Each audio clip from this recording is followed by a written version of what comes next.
porque 10.000 passos já é bastante. Músculos têm muito a ver com o metabolismo. Que esses 10.000 passos ou 7.000, seja lá quantos forem, tem um certo impacto na saúde e nas doenças. Que o mais simples para sobreviver é que a gente ande. Caminhar é basicamente o movimento mais fundamental que fazemos. Sim, esse é o primeiro passo para a imobilidade. Quanto mais velhas as pessoas ficam, mais isso acontece. E cada vez menos elas fazem movimentos desnecessários. Esses 7.000 passos que você descobriu agora, na verdade, são fichinha. Os Liebscher e os Brachts, o podcast com Roland Liebscher Bracht e a doutora Petra Bracht. Pois é, Roland, 10.000 passos por dia. Parece muito. É, mas acho que todo mundo tem isso na cabeça, né?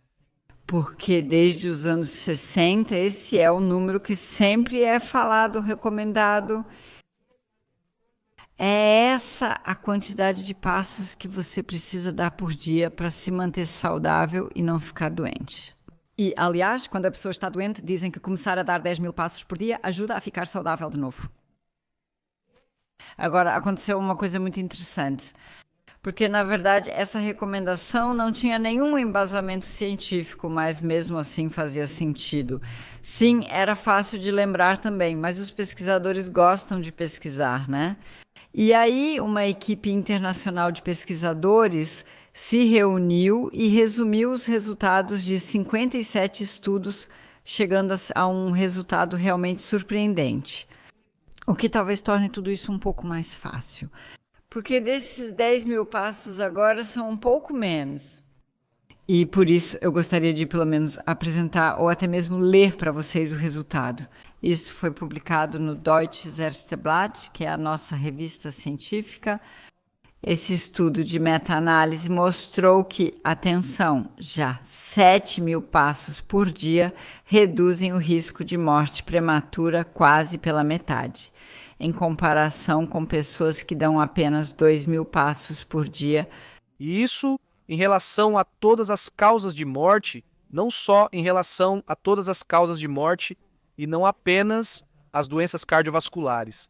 Podemos falar sobre isso separadamente depois, mas vocês podem continuar assistindo, mesmo já sabendo o resultado, porque nós não vamos falar apenas sobre esses 7.000 passos, mas também sobre o que realmente significa caminhar, para que vocês possam entender do que se trata isso, afinal de contas.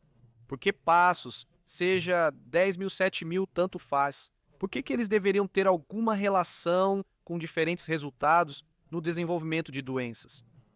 E a gente vai fazer isso depois, para manter um pouco o suspense. Como queria começar agora? Sim, eu queria dizer que, para ser sincera, acho essa coisa dos 7.000 passos muito boa, porque 10.000 passos é bastante e 7.000 é bem menos. E eu acho que isso pode parecer um pouco mais aliviador para algumas pessoas. E por isso eu acho que é muito bom que agora exista realmente esse estudo. Sim, mas por que está balançando a cabeça? Sim, porque ninguém. Eu também não conseguia imaginar antes como seriam 10.000 passos. Tenho que confessar, até agora eu nunca fui de contar passos. Sempre ouvi as pessoas perguntando: já fiz meus 10.000 passos? Eu até conseguia entender isso do ponto de vista da evolução biológica, porque vamos começar por aí, porque isso também é interessante, né? Porque, afinal, o que acontece quando a gente anda? Quando a gente olha dentro do corpo, vê que caminhar é controlado principalmente por dois grupos musculares, digamos assim, ou é estimulado por eles. E eu estou falando apenas dos grupos musculares que têm a ver com o interior do corpo. É ali que as doenças acontecem. Ali estão todos os órgãos internos: coração, fígado, rins, trato digestivo, entre outros. O pulmão, e aí tem um músculo, né? O pulmão, e tem um músculo que é absolutamente fundamental para correr. Esse é o flexor do quadril. Então, como eu disse, relacionado ao quadril e à região abdominal, porque esse flexor do quadril, vocês têm que imaginar, se vocês tocarem as pernas indo um pouco para a parte interna em direção à virilha, ali começa um músculo muito importante. Ao apertar ali, a maioria sente sensibilidade, pois esse músculo costuma estar encurtado, tenso e irritado. E então ele passa pela virilha e depois uma parte dele continua. Uma parte passa pela virilha, depois entra na pelve até o osso ilíaco por dentro. E a outra parte vai por dentro, praticamente atravessando a cavidade abdominal até a coluna lombar, ou seja, praticamente atravessa tudo. E agora vocês precisam saber que os músculos têm muito, mas muito a ver com o metabolismo. Não só porque eles produzem hormônios, os chamados hormônios musculares, as miocinas. É ali que o metabolismo é gerado. Mas o que é metabolismo? Metabolismo significa que os líquidos fluem e substâncias são transportadas nesses líquidos. Assim, podemos dizer de forma bem simples. Então, imaginem que há um rio e vocês jogam algo dentro dele. A velocidade da correnteza do rio faz com que tudo que vocês jogarem e flutuar seja levado. O mesmo ocorre no corpo. Quanto mais flui, mais água há. Ou seja, quanto mais líquido e os nutrientes certos, maior a chance de eles chegarem às células. E nesse processo todo, a maioria das pessoas pensa primeiro no coração. Sim, porque ele bate e bombeia. Mas agora vocês precisam imaginar que não existem só as autoestradas, que são as artérias principais, os vasos principais. Há também estradas secundárias. E também existem ruas menores, existem caminhos de terra, existem trilhas. E existem muitas unidades menores também. E sabe-se pela biofísica que o coração sozinho não conseguiria irrigar todos esses pequenos vasinhos sozinho. Nesse caso, é preciso ajuda que vem do movimento. E é por isso que se movimentar sempre significa também metabolismo. Isso é outra coisa fascinante, praticamente. Ao se mover de A para B para colher uma maçã, esse caminho garante que as substâncias da maçã possam ser distribuídas no corpo. Ou seja, muito bem organizado pela biologia. E é isso que faz a caminhada, porque quando esse músculo se move e se contrai, ele bombeia. A cada passo ele bombeia. E eu definiria isso como a principal razão pela qual esses 10.000 passos ou 7.000, seja lá quantos forem, têm um certo impacto na saúde e na doença. Sim, acima de tudo, isso é algo que nossos antepassados sempre tiveram que fazer, que é caminhar para que pudessem sobreviver. Porque se as pessoas, nossos antepassados, não pudessem mais caminhar... Sentença de morte, exatamente. Então, não era uma sentença de morte, não era simples, mas não havia cadeira de rodas, muletas ou procedimentos para resolver. Era simplesmente o fim. E mesmo que isso pareça banal agora, mas é realmente assim. O mais simples é o que garante a sobrevivência. Que a gente possa andar, que a gente possa treinar isso. E tudo o que a gente não treina, infelizmente, é justamente o que a gente acaba perdendo. E com o andar é exatamente a mesma coisa. Então, com certeza, a gente precisa caminhar para que a gente se exercite diariamente, porque tudo que não é treinado atrofia. E é realmente assim, quando as pessoas começam a parar de andar, esse é o primeiro passo para a imobilidade. Ou seja, também é um estágio preliminar de não conseguir mais aproveitar a vida em toda a sua diversidade. E infelizmente, em algum momento, nem mais isso. Então, o interessante sobre correr é que correr, basicamente, é o movimento mais fundamental que fazemos. E isso em muitos níveis. Primeiro, o que acontece ali, e segundo, como usamos isso, como sobrevivemos com isso. Então, correr é uma base. E eu sempre tive fases em que corri menos, fiz menos jogging, fiz muitas outras coisas. Mas, nos últimos 40 anos, sempre percebi que correr faz algo que é único. E o que expliquei antes, o que acontece com o flexor do quadril, o que acontece dentro do corpo, tem muito a ver com isso. Também não podemos esquecer que, ao correr, precisamos de mais oxigênio no corpo. Isso significa que nossos pulmões começam a bombear mais, há mais movimento neles.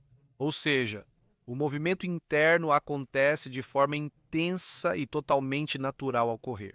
E praticamente de forma paralela enquanto fazemos as coisas que precisam ser feitas na vida. Hoje, infelizmente, não mais. Agora sentamos, dirigimos e ficamos parados na escada rolante. Não entendi o que você quis dizer. Eu também gostaria de falar alguma coisa. Sim, porque você sempre fala tudo antes de mim. Ah, você quer dizer agora o que eu queria dizer? Sim, ok, estou só terminando aqui. Estávamos falando do elevador, mais ou menos. E escada. Não, tudo bem sobre a escada. Mas como se chama aquela escada rolante? Existe esse nome? Com tantas facilidades, nos movimentamos menos para nos deslocar e precisamos compensar isso. E aí voltamos aos 10 ou 7 mil passos. Agora são 7.000, o que já é ótimo. Mas eu queria acrescentar algo sobre essa questão de caminhar, porque existem duas coisas que quase nunca são mencionadas sobre por que caminhar é tão importante. Caminhar é a melhor maneira de eliminar a acidificação causada pela alimentação ou pelo estresse, por exemplo, porque os pulmões são muito mais ativados dessa forma. Então, quando caminhamos, respiramos mais e também expiramos mais, e assim eliminamos a acidez do corpo. E a próxima coisa que ainda não discutimos é que caminhar também tem a ver com o nosso equilíbrio.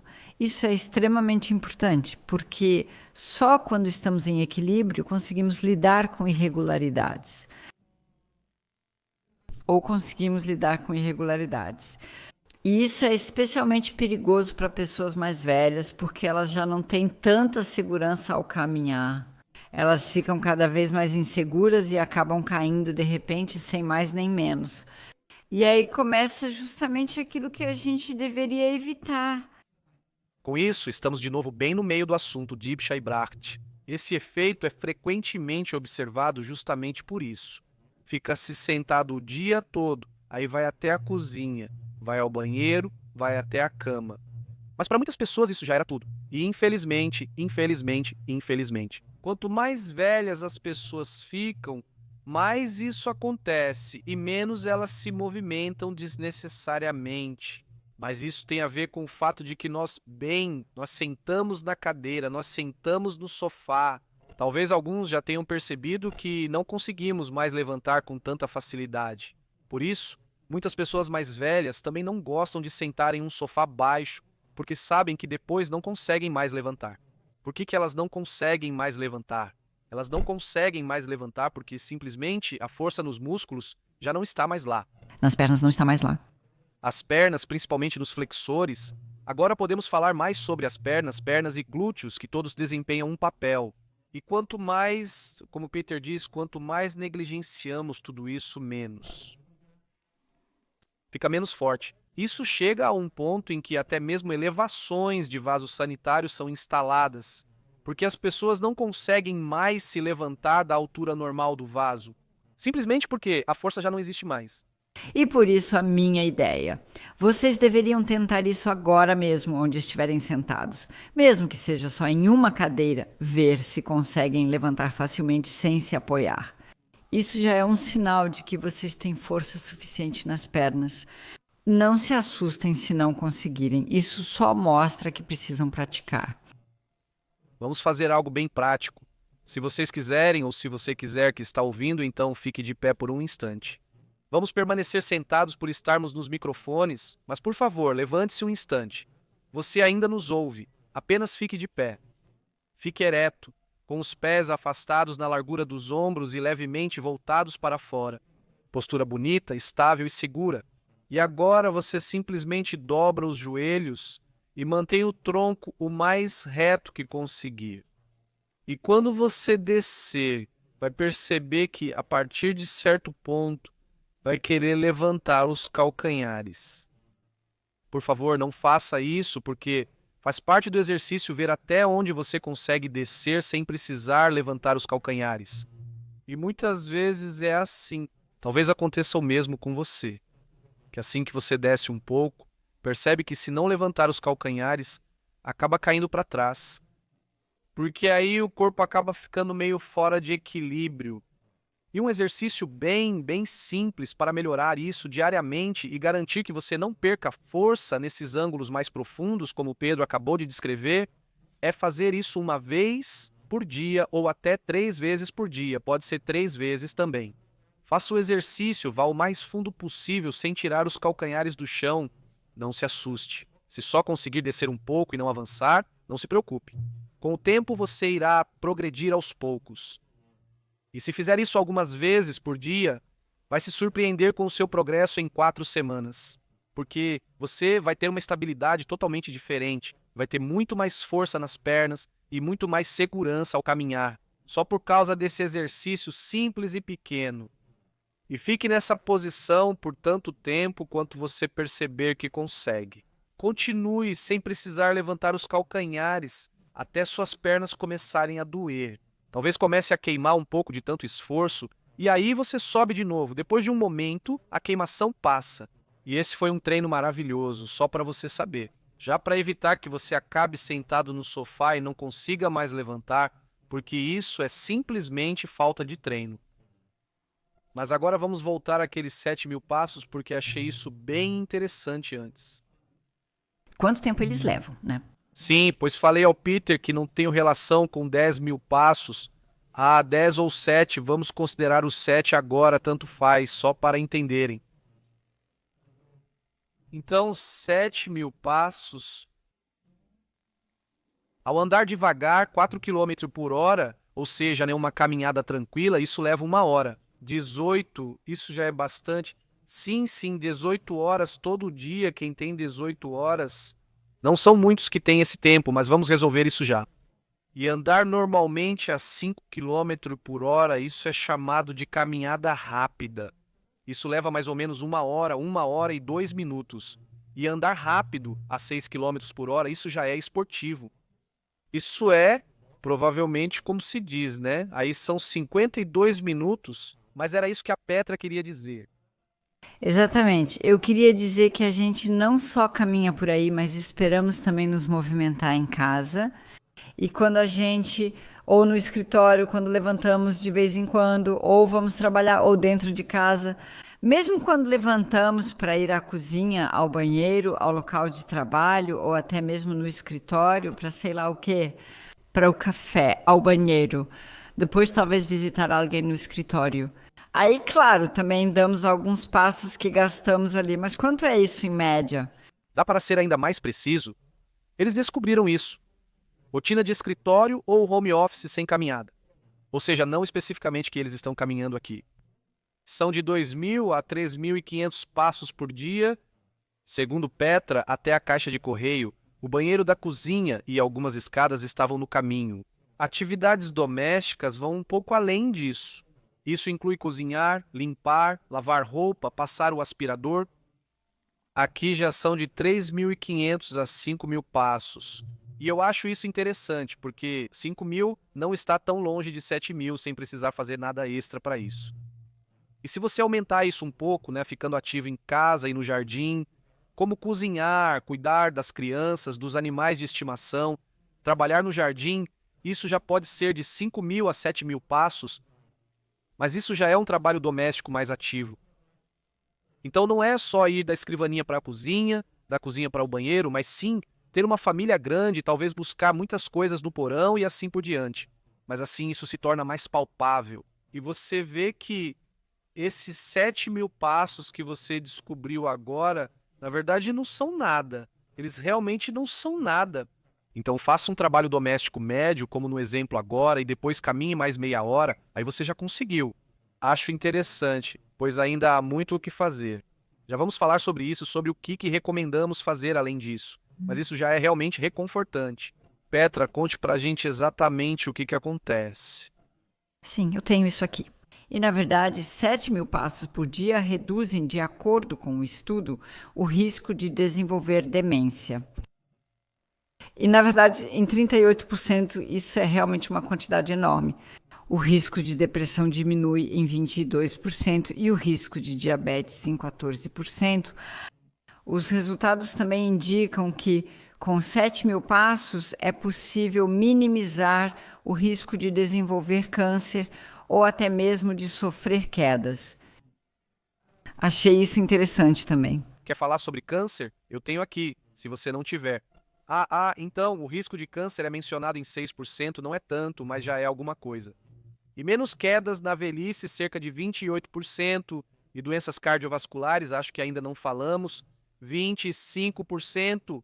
E o número impressionante é um risco 47% menor de morte prematura. E isso considerando todas as causas de morte. E isso é 50%, isso é a metade. Isso realmente impressiona. Sim, agora esses últimos números me parecem bem altos de novo, porque metade é realmente muita coisa. Sim, mas é isso que temos. Então, é isso, é uma meta-análise, e se esse for o resultado, é o resultado. Vocês sabem como é com os estudos. Não levem tudo ao pé da letra, mas mais ou menos metade disso. E mesmo que seja só um terço, ó, ainda assim já é bastante coisa. Então, já vale a pena prestar atenção nisso. Sim, exatamente. Mas ainda nem começamos. Quer dizer, se pensarmos no que mais podemos fazer além desses 7.000 passos, mas talvez algo ainda muito importante a dizer é que se você der apenas 2.000 passos, isso definitivamente é pouco para o corpo. Ou seja, também, se você mal se mexe em casa, só fica sentada na poltrona e não faz mais nenhum trabalho doméstico, só deixa que te sirvam ou algo assim, isso não é nada bom. Só 1.000 passos a mais já fazem uma grande diferença. E isso você pode treinar, só precisa fazer. Exatamente. Eles disseram praticamente não se mexer ou quase não se mexer. Não se mexer de jeito nenhum, mas assim, totalmente. Fazer só o mínimo. Eles chamaram isso de 2.000 a 3.000 passos. Com apenas 4.000 passos, ou seja, 1.000 a mais, já surgiam resultados mensuráveis. Sim, claro, olha só. Se acreditarmos na biologia evolutiva, sim, que nós evoluímos como seres humanos e depois começamos a andar por aí. Nós éramos grupos de andarilhos que andavam por aí em busca de comida e provavelmente eram muito mais do que 10.000 passos, eu imagino. Sim, então naquela época eles estavam totalmente na zona segura. Embora, desculpa, deixa eu só falar uma coisa rapidinho. Eles também analisaram como é quando se faz muito, muito mais. Isso até traz um pouco mais de benefícios para a saúde.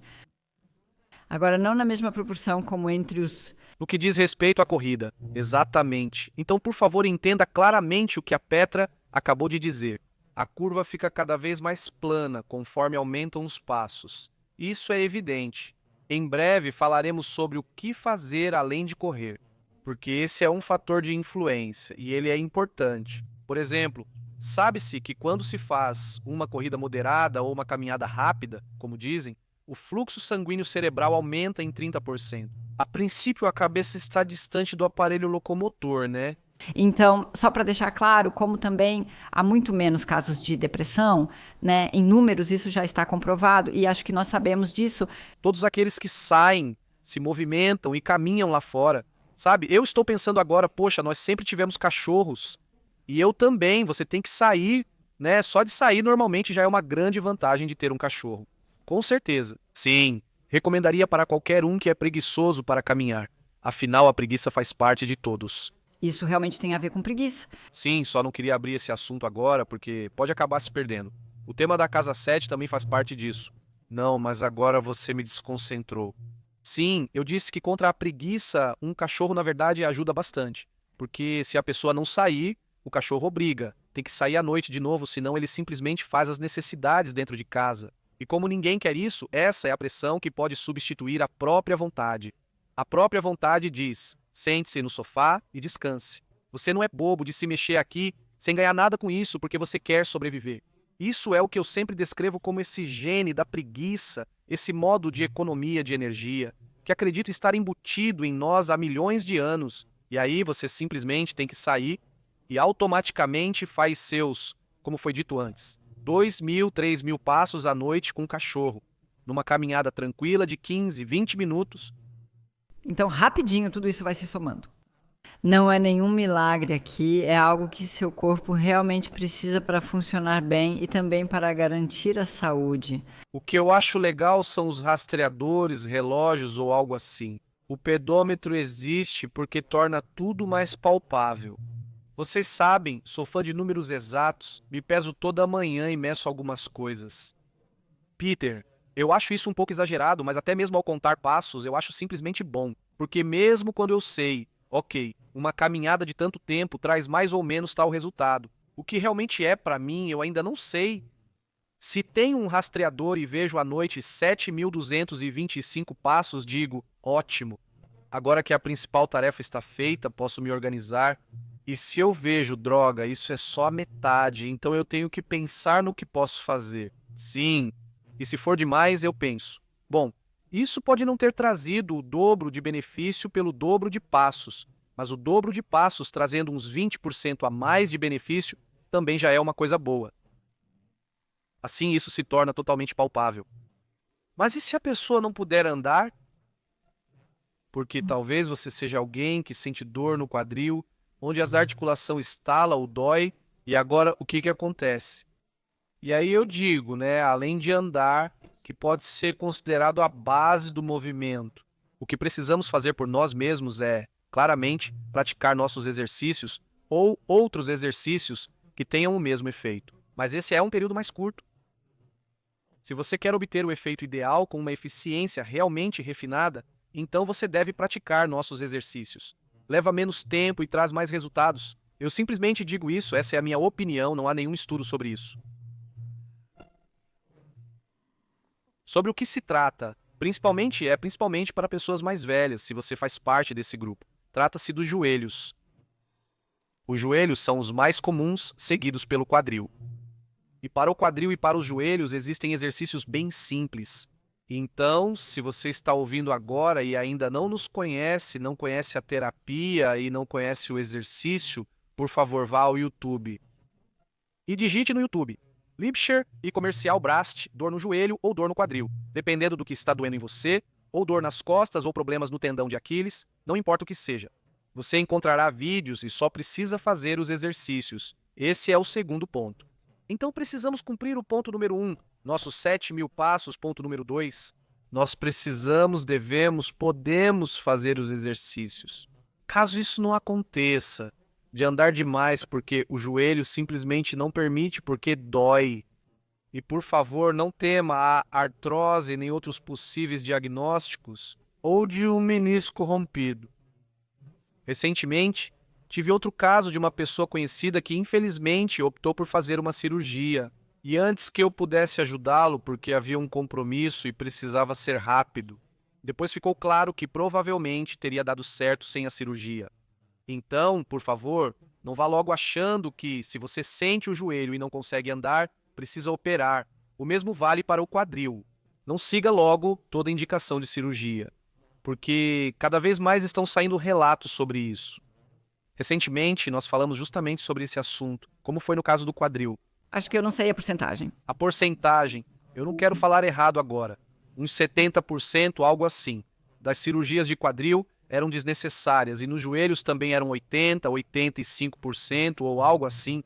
Então, sempre busque uma segunda opinião ou, ainda mais fácil, faça o teste de evitar a cirurgia, o teste de evitar a operação e simplesmente faça nossos exercícios e veja como fica. E não importa o que você tenha, se você tem artrose, se você tem ruptura de menisco, se você tem qualquer outro diagnóstico, alguma inflamação ou algo assim. Experimente nossos exercícios. E se os exercícios fizerem com que a dor diminua, então você pode assumir que aquilo que foi diagnosticado pode até estar presente no corpo, mas não tem relação com a dor. E, sinceramente, por que as pessoas se submetem a uma cirurgia? Por causa da dor e não pelo fato de ter algo rompido ou de ter uma artrose ali? Ninguém opera por isso. Eu gostaria de falar mais um pouco sobre o tema da dor e das limitações de movimento. Eu tive aquele acidente com o meu pé e justamente ontem eu disse para uma amiga, meu Deus, como é ruim, na verdade, quando um pé está machucado ou quando um joelho está machucado. É inacreditável quando eu penso nas limitações que eu tive no começo. Isso foi realmente intenso, realmente interessante. Então eu pensei, seria melhor ter machucado a mão, porque aí você ainda tem a outra, você não precisa andar. Se você trabalha no computador agora, É verdade, mas eu acho que andar é um pré-requisito básico. Sim, é um pré-requisito básico. E eu acabei de perceber isso agora. Acabei de descobrir isso e acho que é algo diferente. Se não consegue andar por problema no joelho, quadril ou pé, talvez seja até pior do que quando você tem algum problema nas costas. eu tenho a solução imediatamente, porque já tem isso no YouTube que eu já trouxe. Não só para dor no joelho, dor no quadril, também tem para dor no pé. Lá também há exercícios e a chance é alta, pois uma vez a Petra teve uma ruptura de ligamento que a deixou dias sem conseguir fazer muito. Mas lá tem solução para muita coisa, que eu recomendo para você conseguir fazer seus 7.000 passos também. Por isso, manteremos 7.000 passos e exercícios que asseguram que você consiga realizá-los. E claro, é também qualidade de vida. Recomendo a todos começarem pelo primeiro nível e treinarem a dor com nossos exercícios. Se tiver, né? Senão, então, Deixe-me continuar aí. Você ainda pode fazer alguma coisa? Porque eu queria entender tudo isso direitinho, porque de alguma forma também, alinhe. Sentindo dor, faça os exercícios. Se os exercícios não ajudarem, procure um dos nossos terapeutas treinados, médico, naturopata ou fisioterapeuta. E ele vai te mostrar logo na primeira sessão, ou melhor dizendo, ele vai esclarecer com você na primeira sessão. Se a causa das suas dores é o estado da fáscia muscular, que na maioria das vezes é, ou se é outra coisa. Mas isso é fácil de perceber por aí. Por exemplo, se você tem artrose e pensa, nunca mais vou andar por causa disso e não quero cirurgia. Então é só fazer esses exercícios para o joelho. E aí pode muito bem acontecer que, mesmo com artrose, até mesmo uma artrose mais avançada, as dores diminuam de repente. E aí você percebe, pode ser artrose, mas eu consigo controlar minhas dores. Então, esse é o segundo caso. Se você não sente dor nenhuma, talvez perceba que está um pouco sem mobilidade. Sim, você já não consegue mais levantar direito o pé ou a perna ao subir escadas. Ou, tanto faz, agora inventa alguma coisa. Você percebe alguma limitação de movimento, então faz os mesmos exercícios para aumentar a mobilidade, porque eles são os mesmos. Então, os exercícios para aliviar a dor no joelho são os mesmos para melhorar a mobilidade do joelho. Porque a dor vai embora quando a gente melhora a mobilidade. Sim, essa é uma história bem interessante. Quando você percebe que está sem força. Sim, agora, por exemplo, com o exercício que eu mencionei antes, você percebe que mal consegue descer. Faça nosso exercício para coxa e joelho, estão separados. Você vai perceber, esses exercícios não só alongam e aumentam a flexibilidade, mas também fortalecem. Por quê? Porque nossos exercícios também fortalecem ao mesmo tempo. Então, agora já encerramos esse assunto, mas o que mais precisamos? O que mais precisamos? Já dissemos que precisamos caminhar, dar 7.000 passos e precisamos dos exercícios que nos permitam conseguir andar. Ou também que o corpo funcione como um todo, isso é o básico. Nós temos esta vida em um corpo, e esse corpo nós temos para movimentá-lo. Se fosse diferente, bastaria manter o cérebro em solução nutritiva. Espero que isso nunca ocorra. Acredito que em breve isso será tecnicamente possível.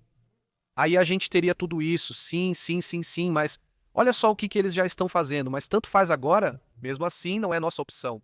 A gente quer manter o corpo que temos nesta vida, templo da alma, bem cuidado e funcionando. Para que tudo isso possa acontecer no corpo inteiro, do jeito que a biologia planejou. Mas o que mais precisamos agora? Vamos pensar no coração. Então precisamos de algo que treine o coração. E se alguém só anda devagar e faz os exercícios de alongamento devagar, então o coração talvez esteja até bem, mas com certeza não está treinado de forma ideal. O coração é um músculo, e músculos que, quando são exigidos, não sobrecarregados, mas exigidos, eles ficam mais fortes e mais resistentes dependendo de como você os trabalha. Se não forem exigidos o bastante, enfraquecem. É exatamente a mesma coisa com o coração e os ossos. Sim, tudo no seu corpo que não é exigido enfraquece. E para realmente desafiar o coração, é recomendado colocar o coração em um ritmo mais acelerado pelo menos uma vez por dia. Por quanto tempo? Através de um esforço. Eu sei o que é recomendado aí, você sabe? Sim. Não precisa pensar muito agora. Você pode pesquisar no Google por uns 20 minutos, depende. Treinamento intervalado de alta intensidade é diferente, é bem rápido. Tem a ver com a intensidade que você coloca também. Por isso vocês precisam ver o que funciona para o que vocês fazem. Por exemplo, algo que faça o batimento cardíaco aumentar rapidamente. Basicamente, você só precisa de uma escada no seu apartamento ou na sua casa, talvez na escada do prédio, e simplesmente sobe 1 ou 2 lances. Sobe e desce, sobe e desce, sobe e desce, faz isso 4, 5 vezes e aí você já percebe, você sente. Não é só o coração que começa a bater mais rápido e se exercita, e os resíduos podem ser eliminados, a respiração também melhora. E o diafragma se move, porque o diafragma também é um músculo, e o diafragma também pode encurtar e ficar muito tenso. Isso é tão maravilhosamente conectado no nosso corpo. É sempre um milagre quando a gente para pensar nisso. Existem também muitas outras alternativas para treinar o coração. Existe esse treino cardiovascular e há grupos em várias academias para isso. Tem muitos mesmo, mas você também pode, é claro, andar de bicicleta, usar o ergômetro, pode usar o elíptico. O que eu estou descobrindo agora para mim, ou nós estamos descobrindo um pouco, é o remo. Sim, mas cuidado, porque aí você já precisa... Aí precisamos diferenciar um pouco, agora. Desculpa, sim, porque o treino de resistência é uma coisa para o coração, diferente de levá-lo rapidamente a uma frequência cardíaca alta. Como nesse treinamento intervalado de alta intensidade, Entendi. Você quer dizer... então acho que você não deixou isso claro o suficiente. significa treino de alta intensidade. E isso agora parece coisa de atleta de nível mundial, não é? Não tenha medo, é só um treino intenso. Você mesmo percebe que quando faz aquele exemplo da escada que eu falei antes, 2 ou 3 vezes, já sente. Ok, por hoje já está bom para mim. Em 3 semanas você percebe se fizer isso todo dia. Agora já consigo subir e descer a escada 2, 3, até 3 ou 4 vezes em vez de só 2, e ainda aguento numa boa. O que a Petra quer dizer agora, isso é mais uma questão de resistência, mas uma coisa leva a outra. Sim, resistência em esforços leves é quase como caminhar. E aí você pode ir aumentando até chegar nesse treinamento intervalado de alta intensidade. O treino de treinamento intervalado de alta intensidade deve durar apenas 2 a 4 minutos, com intervalos variados. Mas o importante é que, se você não quiser mergulhar nesse novo mundo com milhares de informações, se precisar, quiser assim, se quiser mesmo. Está correto, sim. Apenas ouça mais seu coração e suba e desça as escadas 2 ou 3 vezes. E isso é uma coisa. E a outra coisa, o que a Petra quer dizer agora é mais sobre remar, pedalar, o que já eleva a frequência cardíaca, mas foca mais em resistência. Sim, definitivamente. Bem, estamos quase terminando. Não é muita coisa, mas ainda falta algo muito importante. E isso é aquilo que você faz com entusiasmo e que sempre te desafia. Espero que fique abaixo de 7,5. Com o que você gosta de se desafiar? Não estou entendendo errado, certo? Sim, com o que gosto de me desafiar. Sim, fale, ursinho torturador. Sim, treino de força. Sim, claro. É disso que você está falando. Então, como seria? Sim, não sabia. É simples assim. Às vezes acho que você quer algo diferente. Sim, hoje de manhã, de novo, foi ótimo. O treino de força realmente vale a pena. Por que o treino de força é tão importante? Existe, como é mesmo o nome daquela doença em que os músculos meio que desaparecem? Sarcopenia? A sarcopenia. Sim, podem existir quadros clínicos em que algo no corpo fica totalmente desregulado. Mas eu acho que a maioria dos casos de sarcopenia nunca acontece. Ou vamos colocar de outra forma, não é algo palpável. A maioria dos casos de pouca massa muscular ocorre porque os músculos não são suficientemente exigidos. Sim, a gente sabe disso.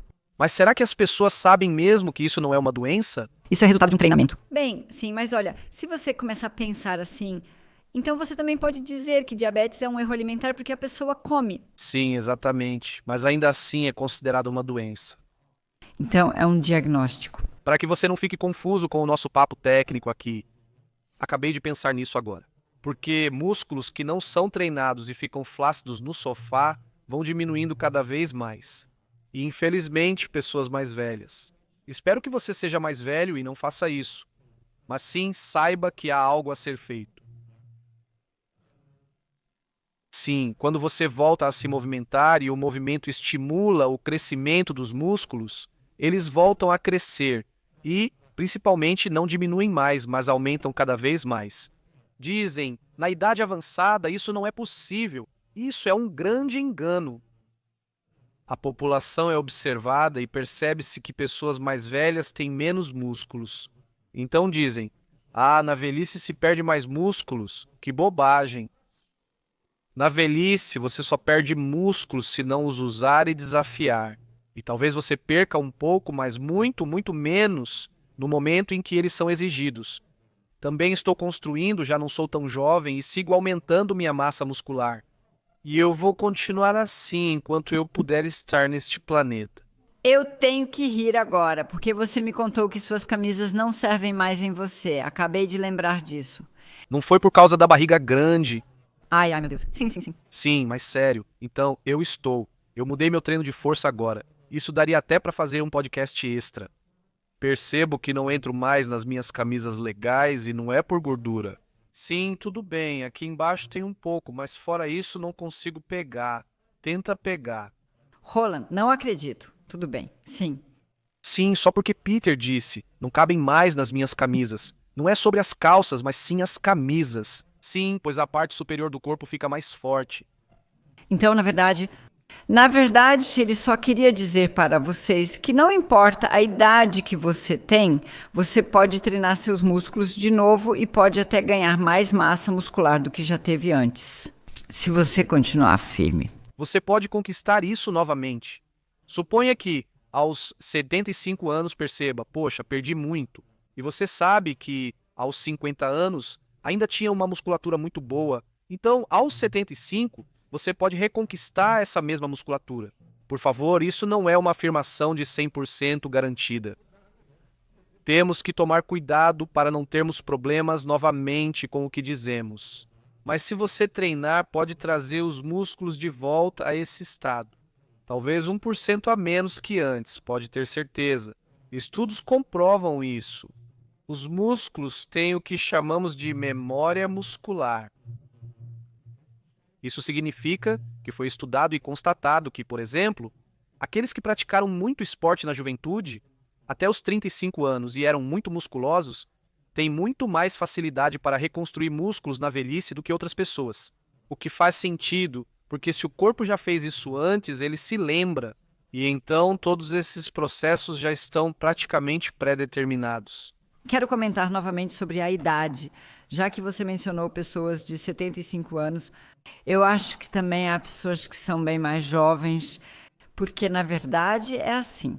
No final dos 40, começo dos 50 anos, a musculatura já começa a diminuir mais. Por isso, porque as pessoas também vão ficando cada vez mais preguiçosas, e isso acontece especialmente com a gente, mulheres. Eu tenho que dizer, por causa dessa situação da menopausa ou da perimenopausa, ou seja, tudo o que envolve isso, não é nada fácil. E ao invés de se recolher e não fazer mais nada, é justamente nesse momento que a gente deve começar a se movimentar. Ou seja, tudo isso. E o ideal é começar cedo. Esses 7 passos, ainda não. Ainda não terminamos. Não, mas para essas mulheres eu queria dizer isso. Ok, esses 7 passos. Mas o treino de força também é muito importante nesse período, porque ele também faz algo com a sua mente e isso acaba refletindo no seu corpo e assim por diante. Então façam isso. E para vocês, senhores que estão ouvindo, por favor, vocês realmente não têm a perimenopausa nesse sentido, mas ainda assim se discute que os hormônios de vocês também passam por algumas mudanças. Hormônios musculares. Sim, também é uma boa ideia. Vocês também deveriam fazer alguma coisa simplesmente para serem produtivos e serem como vocês são nesse momento. Ou até melhores do que já são. Assim, quando vocês tiverem 50 anos aos 75, ainda estarão muito, muito bem, porque aí haverá uma outra tarefa para vocês. Talvez vocês sejam avós e tenham que fazer. Mas isso agora parece totalmente o fim, mas ainda não acabou. Isso foi tipo um discurso de encerramento. Não, não foi um discurso. Era sobre termos ouvintes mais jovens, além dos de 75 anos. Eles também precisam fazer isso por si mesmos. Sim, eu tenho uma boa mensagem que é o treinamento de força. Vocês até incluíram um treinamento de força nos nossos exercícios, tem um treinamento de força ali. Nós não alongamos apenas para aliviar as dores, nós também fortalecemos, mas de uma maneira bem especial. Para quem ainda não conhece o exercício, eu vou explicar rapidinho. Nós alongamos, mas também temos fases em cada exercício em que, durante o alongamento, contraímos ao máximo o músculo que está sendo alongado. Ou seja, fazemos um treino de força máxima. E a grande vantagem desse treino de força nos nossos exercícios é que o encurtamento que normalmente acontece no treino de força é muito, muito menor. Talvez você já tenha tido essa experiência. Você foi para a minha academia, começou a malhar e levantar pesos e percebeu, poxa, de alguma forma eu não estou mais tão flexível assim. É claro, porque muitas vezes o treino é feito de forma que os músculos acabam se contraindo repetidamente. E você precisa lembrar, a cada contração fica uma contração residual, uma espécie de memória. Quando essas contrações residuais se acumulam sem serem alongadas ou liberadas, surgem mais problemas. No outro treino de força, você simplesmente faz assim. Você treina, por exemplo, com pesos e máquinas e percebe: meu ombro está ficando cada vez mais tenso, talvez até comece a doer. Continue assim, mas faça junto com nossos exercícios. Como foi? Fazer exercícios para dor no ombro do YouTube e fazer isso em paralelo? Me diz uma coisa, Roland. Acabei de lembrar de algo, porque esse treino de força ao mesmo tempo não foi assim desde o começo, né? Não. Foram 38 anos de desenvolvimento. Acho isso interessante. Quando começamos a incluir isso?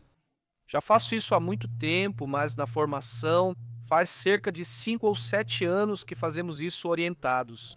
De qualquer forma, é fundamental para quem se interessa por treino de força, porque isso ainda não aparece em todos os vídeos no YouTube, já que comecei a usar isso em algum momento, então vocês precisam dar uma olhada no nosso aplicativo. Porque, no final das contas, todo mundo que lida com dores, que quer ficar mais flexível, que quer manter seus músculos, ou talvez até ganhar mais massa muscular, que ainda quer ganhar um pouco mais. Enfim, quem quer ficar em forma cada vez mais precisa experimentar o nosso aplicativo, teste ele. Porque, por exemplo, todo dia de manhã fazemos um treino de 8 minutos. Ele é muito eficiente. Acontece muita coisa nesse tempo. A gente faz treinos novos todo domingo e sempre, 365 dias por ano. Eu sempre gravo tudo de novo e a gente sempre faz tudo novo. Nada é enlatado nem nada assim. Por isso sempre tem evolução. Acesse a período de teste. E se você quiser deixar seus músculos do corpo todo, de cima a baixo, cada vez mais em forma, então você deve, com certeza, combinar isso com as coisas que você já faz.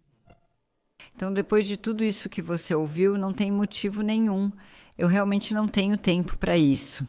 Porque essa é, na verdade, a reação mais comum quando alguém ouve isso. E aí voltamos ao começo. 7 passos por dia é importante. 7? 7.000 passos. Ai, Deus. O doutor falou. A doutora, assim, 7.000 passos por dia são realmente importantes. Eles dizem, vocês não têm tempo. Reagir assim é totalmente errado, porque se você dividir esses 7.000 passos em todas as partes que mencionamos agora, não sei agora, por exemplo, como fica a questão do treino de força. Como isso conta, por exemplo, para os passos? Isso com certeza conta, sim. Isso também conta. Mas isso ainda não foi investigado. E só podemos descrever de forma intuitiva por enquanto. Sim, então está bem claro que a caminhada trabalha do corpo inteiro, com foco nas pernas, flexor do quadril e tronco. O movimento dos braços está envolvido. Tudo flui melhor. A pressão arterial sobe e o cérebro recebe mais sangue. Sim, no final das contas, em todo treino sempre está tudo incluído, mas as áreas trabalhadas têm pesos diferentes, sim. Mas eu acho que se vocês fizerem assim, se cumprirem esses 7.000 passos, se fizerem isso onde o corpo está travado, nossos exercícios de alongamento, esses 8 minutos de segunda a sábado e 30 minutos aos domingos, esses exercícios de alongamento conosco, onde o treino de força está incluído. Acho que isso é um valor, se me permite. Acho que isso equivale a cerca de 20.000 passos em termos de efeito no corpo. Mas isso não é uma afirmação científica. Sim, acho que agora eu também seria um pouco divertida. Essa é a minha convicção. No que diz respeito a esses exercícios, eu faço de tudo. Além dos nossos exercícios, corro, treino força e colina. E toda quarta faço 150 burpees. Vários me acompanham. Você precisava desabafar, né? Preciso recomeçar um pouco? Cara, meu Deus, meu Deus, meu Deus. Não, porque meu treinador de fitness, Cristóvão, me disse, de 100 pessoas, no máximo 2 fazem isso. Às vezes nenhuma. Na sua idade. Na minha, sim, sim, sim, claro, na minha idade. Ah, isso também é importante mencionar. Jovens de 25 anos também não fazem, mas poderiam. Sim, mas só queria acrescentar algo sobre o tempo, já que muitos dizem eles não têm tempo. Mas eu só posso dizer para vocês que, ao colocar em prática tudo isso que falamos agora, seja em parte ou como for, vocês ganham um tempo de vida incrível e, acima de tudo, qualidade de vida. Então, esse argumento de eu não tenho tempo para isso, para mim simplesmente não cola. Uma dica muito boa da Petra, porque a gente quer mesmo assim dar uma resumida agora, porque isso faz parte do exercício e é o seguinte: nós chamamos isso de programa de economia de energia, que nós desenvolvemos ao longo de milhões de anos. Se formos argumentar do ponto de vista da biologia evolutiva, algo que foi estabelecido. Isso nos impede de agir quando não é preciso para sobreviver. Hoje em dia temos uma geladeira, temos o carro, temos tudo isso, então podemos sobreviver sem precisar nos movimentar. E isso, na verdade, não estava previsto na evolução. E é por isso que todo mundo tem essa preguiça interior. Eu não conheço ninguém que não tenha essa preguiça interior. Diga também que você tem isso. Claro que sim, porque às vezes parece que esqueceram de plantar isso em você de alguma forma. Meu assunto é graças a Deus. Eu pratico artes marciais desde os 9 anos de idade. E estou acostumado a treinar. E estou acostumado a treinar todos os dias. E isso não é nada além de um hábito. Eu criei uma rotina para mim. E ao longo das décadas fui ajustando minhas rotinas de acordo com o que eu estava fazendo no momento. E quando tudo começou, há 38 anos, com a terapia da dor, comecei a adaptar minha rotina para isso também. O que no final das contas só significava, ok. Além de correr, pedalar, remar, fazer treinos intensos, ser treinador e treinar força, há ainda exercícios extras. No fim é simples. Pegue algo para você. Se ainda não fez nada, seja essa pessoa agora. Ou se você é aquela pessoa que pensa, putz, eu preciso mesmo fazer isso. Tenho que dar 7.000 passos então, por favor, faça o seguinte. Pegue um contador de passos. Peter vai protestar de novo, não me importo. Pegue um contador de passos e registre a situação real preto no branco, Peter. Nosso amigo sempre diz, números, números, não fique só chutando por aí. E ele está totalmente certo. Sou mais prático. Depois passo 3 semanas sem dormir achando que fiz 5.000 passos, mas foram 7.500. Sim, quem sabe? Primeiro, avalie sua situação atual. Observe por 2 ou 3 dias qual é a sua média de passos. Vai sair alguma coisa. E aí talvez apareça lá 4.000 e aí você já sabe. Ah, eu não estou tão mal assim. Porque já com 4.000, como já foi dito, existe um efeito que impacta positivamente a saúde. E aí você sabe, faltam 3.000 para mim. Sim. E aí você vai no ChatGPT ou no Google ou em outro lugar e procura pelo movimento que você quer fazer. Então, nesse caso, seja andando devagar, em ritmo moderado, andando bem rápido ou até correndo, tanto faz.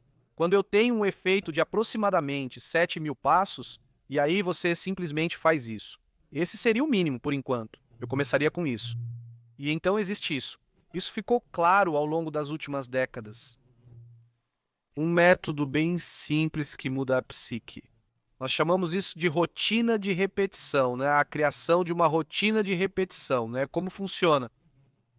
Você decide, por exemplo, caminhar rapidamente por 20 minutos uma vez por dia. Assim você mantém o seu ritmo, o seu ritmo. Não posso dizer faça menos, talvez tente de novo. Mas aí eu diria mesmo, proponha-se a fazer esses 20 minutos ou procure outra coisa que seja ainda mais curta. Andando mais rápido, sim, dando passos mais rápidos, talvez você precise só de 10 minutos, 12 minutos, seja como for. Certo? E se você conseguir fazer isso por uma semana, então você pode. Estamos falando aqui de uma semana de 6 dias? Sim. Sempre dissemos, ou eu sempre digo, um dia de descanso. E eu sou um pouco assim. Domingo é o dia de descanso. Aos domingos eu tento não fazer nada, mas de segunda a sábado você cumpre. Anote isso, pegue um calendário onde você possa escrever, marque 3.000 passos, isso motiva. São vários pequenos truques, sim. conte para os outros também. Conte para seu parceiro, sua parceira, para seus amigos, sei lá, no esporte, no escritório, conte para todo mundo. Agora eu dou 3.000 passos a mais por dia do que eu já dava antes. É um compromisso pessoal perante os outros. Você tem que sentir vergonha. Se depois de 3 semanas alguém te perguntar, e aí, você ainda está fazendo seus passos? E como você quer evitar isso, né? É um pequeno empurrão para você fazer aquilo. E na semana seguinte? Porque você sabe, na verdade, você deveria fazer um exercício para o ombro, porque seu ombro está travado. Um exercício leva 2 minutos com a gente. Por que não adicionar 2 minutos de exercício para o ombro? E aí você vê, consegue aguentar na segunda semana esses 12 minutos da sua corrida mais 2 minutos de exercício para o ombro? Aonde eu quero chegar com isso? Toda vez que você conseguir, na semana seguinte, você pode adicionar mais. Na semana seguinte, pode adicionar mais. Se não conseguir, mantenha seu nível atual. Se você não conseguir repetidamente e notar que não há chance, só precisa diminuir um pouco. Diga a si mesmo, ok, preciso de 3.000 passos para chegar aos 7.000, mas vou começar conquistando mais 1.500 antes dos 3.000. Segundo Adam Ries, isso leva 6 minutos, não 12. Então, o princípio ficou claro. Ou expliquei de forma complicada? Agora sim, não, eu acho que sim. Mas esse é o Roland, pra ser sincera, não sou necessariamente eu. Eu não sou esse tipo de pessoa. Então me explica como você faz. Eu faço isso seguindo meu sentimento. Desculpa, a risada é com carinho, porque eu amo minha esposa. Mas não pareceu assim. Sim, mas eu sim. Não, mas eu recomendaria a vocês, eu não faria isso no feeling. Isso me lembra que muitos, não muitos, mas que há pessoas que dizem siga o seu sentimento. Sim, e aí eu mando ver na pizza e no sorvete, deixa eu só terminar. Aí eu mando ver na pizza e no sorvete, o sorvete, o sorvete e a pizza. Sim, porque eu me sinto bem e faço totalmente o que não deveria. Então, eu não usaria o sentimento nesse caso. Porque o que o sentimento diz? Petra, fique deitada. Lá fora está chovendo. Não, não, o sentimento, diz a Petra. Ei, não, assim não dá. Isso é vontade, não sentimento. Sim, ok, minha nossa, mas mesmo assim, a gente precisa, mas a gente realmente precisa. Ei, ei, ei. Não, senão vai causar confusão. Se ouvirem você dizer faça como sentir, eu não me sinto assim e não faço. Isso não funciona. Então você precisa de um plano. E isso às vezes eu tenho. É preciso ter força de vontade. Sobre o assunto plano, eu tenho. Em alguns meses eu tenho um plano, mas eu simplesmente não sou muito de planos. Pessoa para o ano inteiro, eu simplesmente não sou assim e tudo bem com isso. Porque, bem, tem dias que simplesmente não dá, em que você deveria fazer algo, mas não faz nada. Isso eu não sei necessariamente. Cada um faz como quiser. Essa rotina de repetição é certamente boa para pessoas que gostam de marcar tarefas e fazer as coisas de forma contínua. A rotina de repetição ajuda quem não conseguiria sem ela. Há pessoas que dizem fazer um plano e realmente cumprem. Eu sou uma dessas pessoas, sim. Mas não porque eu seja incrível ou algo assim, e sim porque já pratiquei por muitas décadas como se faz um plano. A vontade é basicamente o que confirma. Ok, o plano será cumprido. Mesmo eu, se notar que não funciona, não vou insistir na repetição, que serve para qualquer um. Isso não é só para pessoas com números, isso é para as pessoas que se conhecem. Todo ano, no final do ano, eu faço uma nova resolução, sim, para o Réveillon. E aí eu quero comer melhor. Blá, blá, blá, ele já conhece tudo isso. Sim, e aí a gente não faz mais. Mas é que sempre começa com uma certa intenção. E nós dissemos para manter a intenção pequena, depois esperar até que essa pequena intenção tenha dado certo por uma semana ou até 2 semanas, tanto faz. Depois, acrescente algo devagar. Petra, você sabe, é questão de sentir. Estamos há décadas tentando fazer com que os pacientes entendam isso. Que eles façam seus exercícios, é verdade. E só começamos bem tarde a dizer, faça pouco. Isso vai tão longe nos exercícios que eu digo, presta atenção. Se você não consegue fazer nenhum exercício ridículo de 2 minutos. Então faça só a posição, entre na posição, fique 10 segundos e saia de novo. E aí você faz isso por uma semana. E não pode ficar mais do que 10 segundos. E muitos já me disseram, Roland, besteira, isso não funciona. Na segunda semana penso, que besteira, é só entrar por 10 segundos. Eu quero fazer o exercício inteiro. E foi isso que eu quis dizer antes sobre virar a cabeça, mudar a mente. Mas a gente faz ainda mais hardcore para deixar claro que é adequado para todo mundo. Naquele momento, isso também não aconteceu. Não consigo me organizar para deitar no colchonete no chão. 10 segundos, aí eu só coloco o colchonete e já guardo ele de novo.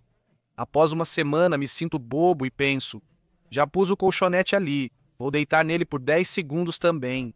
E se nem mesmo consigo colocar o colchonete, então eu só assisto o exercício no aplicativo ou no YouTube por 20 segundos. Por isso as pessoas gostam de ver futebol, né? Sim. Eu não compararia isso, porque eles não assistem futebol para depois jogar futebol. Pouquíssimos fazem isso. Não, mas olha esse exercício. E aí, ocorre algo comum entre atletas de alto rendimento, esquiadores de downhill, jogadores de futebol, entre outros. Eles imaginam mentalmente a atividade física. Então já existem sinapses que se coordenam no cérebro para esse movimento. Assim, o movimento fica mais fácil e você não precisa, a princípio, mexer o traseiro, o que para a maioria é a parte mais difícil. Percebo agora que deveríamos voltar a fazer um podcast. Já fizemos isso antes sobre construção de rotinas. Dá para falar muito sobre isso. Eu não me lembro mais. Mas eu acho que foi assim mesmo. Para trazer o gene de alguma forma para a vida, a dosagem estava boa. Talvez a gente possa, caso alguém se interesse mais, fazer mais uma pequena propaganda, que é o nosso novo livro, Viver Bem por Muito Tempo. Escrevemos esse livro e também estamos nele. Então, nós incluímos estudos realmente bons para, no final das contas, implementar essa rotina de ciclos. Tudo isso tem uma base científica. Então, por isso, experimentem mesmo, deem uma chance. Posso imaginar que para quem já disse muitas vezes eu quero e não conseguiu, realmente pode ser assim. Existe a possibilidade de realmente conseguir colocar isso em prática. Tá bom, então terminamos por aqui. Terminamos por hoje? Acho que sim. Agora depende de você fazer seus 7.000 passos. Sim, não importa como, mas por favor faça-os. E fique feliz por estar fazendo isso e saiba o quanto você está fazendo de bom para si mesma. E se você gostou, então no Spotify e na Apple. Eu já sei disso agora. O quê? Por favor, deixe uma boa avaliação. Numa avaliação, sim, isso seria ótimo. Tchau, tchau.